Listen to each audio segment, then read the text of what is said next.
तर अजित पवारांवर कोणी टीका करत असेल तर सहन करणार नाही असं अमोल मिटकर यांनी म्हटलंय। सुरुवात लक्ष्मण हाकेंनी केली आणि आता शेवट मी करणार असंही अमोल मिटकर यांनी म्हटलंय।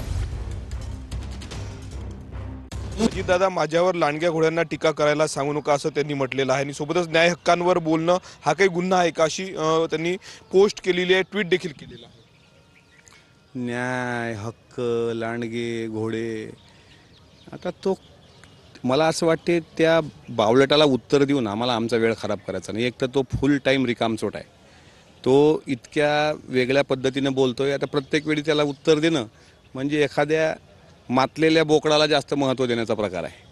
मग आम्ही काही त्याला हे देत नाही, कारण आमच्या मागं खरीपाची कामं आहेत, आमच्या मागं शेतकऱ्याची कामं आहेत, आमच्या पक्षाचे आढावे आहेत, प्रशासकीय बैठका आहेत, शेतकऱ्याची कामं महत्त्वाची असतात, त्यात आम्ही आमचं काम गुंतून घेतो। पण आता असं आहे, तो एक बोलला तर आम्हाला उत्तर द्यावं लागतं त्याला जर तसा तो आम्हाला प्रश्न विचारतोय का नाही की व्हीजेएनटीचा निधी कुठे आहे, आमच्या ओबीसींचा निधी कुठे आहे, हे त्याचे दोन प्रश्न।